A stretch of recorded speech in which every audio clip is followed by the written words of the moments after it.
I will now try to make in a hopefully systematic fashion the case for why it is so important to bring together thinking about open science with questions of evaluating research. And in order to make this clear, I want to revisit some of the challenges related to open science that have also appeared during the various previous sessions of the seminar. First challenge is, of course, that disciplinary norms often reward achievements of a particular nature, so discoveries, publications, funding, prices, and so on, and not openness as such. Open science, therefore, still continues to require researchers to go out of their way.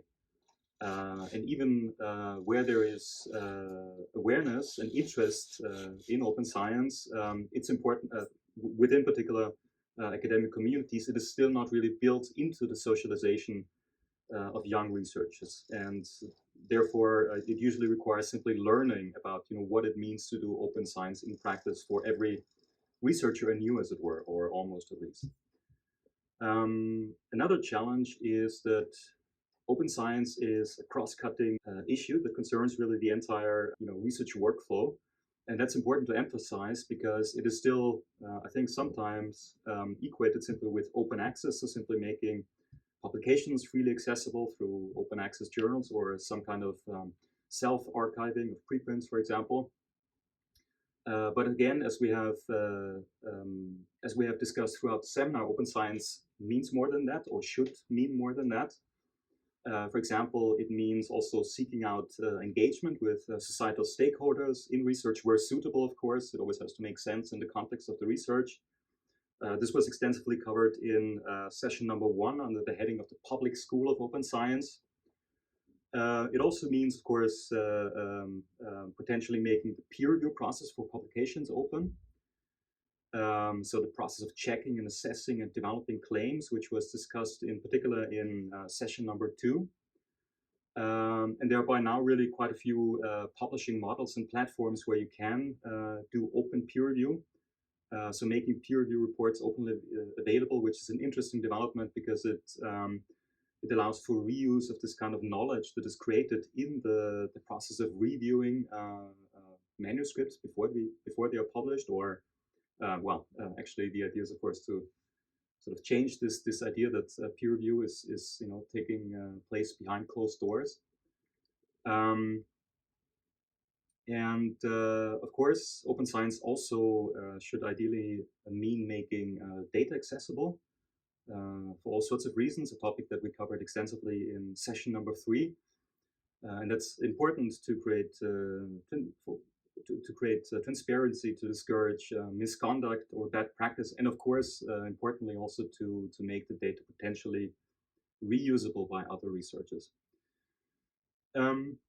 Another challenge is that open science means different things in different fields, or it presents different distinct challenges in different fields. So for example, in many natural sciences, preprint publishing is much more accepted than in other disciplines, and preprint publishing is interesting on one hand because it means, well, publishing without commercial publishers, but it is also interesting because it removes academic gatekeepers from the equation.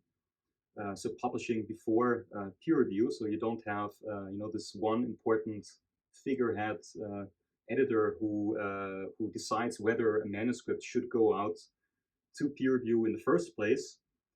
And that also means, of course, that preprint publishing is faster because you don't have to wait for the review reports, which usually takes months at least in most fields. And in some fields, preprint publishing is really old news. It's really built into the practices on the ground. An example is physics, which is the field where preprint publishing emerged, or one of the fields where it really took off in the first place.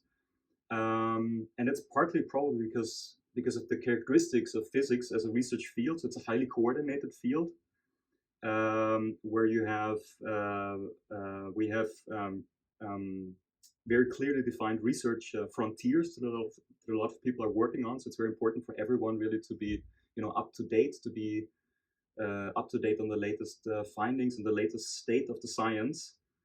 And preprint publishing here, is a way of accelerating the communication process among researchers. So it fits very well the requirements of the fields. Whereas in large parts of the social sciences and the humanities, so the interpretive research fields, preprint publishing is much more uncommon, which probably has something to do with the kind of knowledge that these fields produce. Where you could say that journals and editorial work and reviews provide context for an article that is important for making sense of the arguments, more so than in the more positivist, the more exact sciences, where papers stand and fall with the rigor of their methods and of their results. So in the humanities, you could argue it's more about making claims that are interesting against the background of the discourse of the field and what came before. And here, editorial judgment is potentially more important or useful in ensuring that context. Another classic example is, of course, data sharing. So that's often not done because of publishing interests. So people want to use data for publications, and once they are done with publishing, they can't be bothered to go back to their data and to make them available.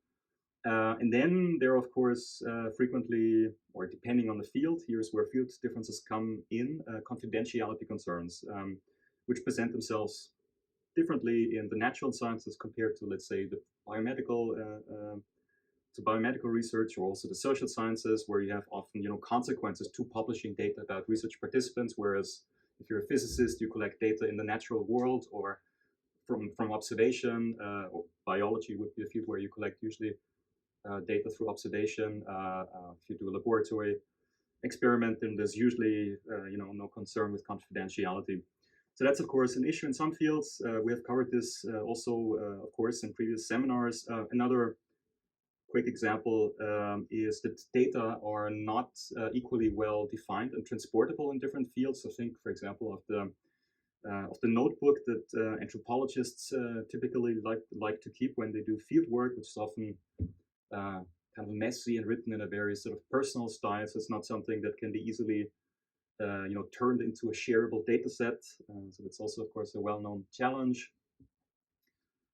And yet another challenge is that institutions still tend to consider openness as desirable, but not necessarily as a fundamental virtue. And perhaps that's also related to competing incentives, namely wanting to be excellent rather than open, which means perhaps encouraging researchers implicitly, at least, to publish in prestigious journals that are often not exactly compatible with open access. So the interests of institutions to be excellent, I think, is still frequently kind of a hampering stone for open science. And I think all of these aspects that I mentioned already suggest a need for creating incentives for open science practices. Open science is obviously going to remain simply a nice to have for researchers if it is not built into these incentive structures that researchers operate in, and which so far have often encouraged researchers to primarily worry about high impact publications, citations, funding, and all of these traditional sort of markers of success in science and research. The examples also show that there are different levels on which incentives come into play. So there's the level of disciplinary communities where you have certain kinds of incentives. There's also the institutional level of universities. And then there's the level of funding bodies. And then there are also different geographical levels. There's the European level, which has its own funding bodies and its own science policy. And then you have the national level of particular countries. That being said, there's also a new type of risk or challenge connected to this question of incentives. So the point that I've made that open science practices must be incentivized is by now actually kind of common sense. So I think most people would agree to that. And there are, in fact, many initiatives underway to create all sorts of open science incentives. And I would even say that we probably live in a time where all sorts of policy problems are commonly tackled by trying to create new incentives and perhaps gamify social routines and change people's behavior through creating incentives. And a bit of a risk here is actually that these simultaneous attempts to create incentives interact with each other in all sorts of unforeseen ways, and ultimately in ways that perhaps create also unintended effects. So the point here is that it is important to not just create new incentives, but also make sure that incentives are really properly balanced and sort of aligned with each other around the topic of open access to avoid incentive overload and all sorts of unintended effects that can come with that.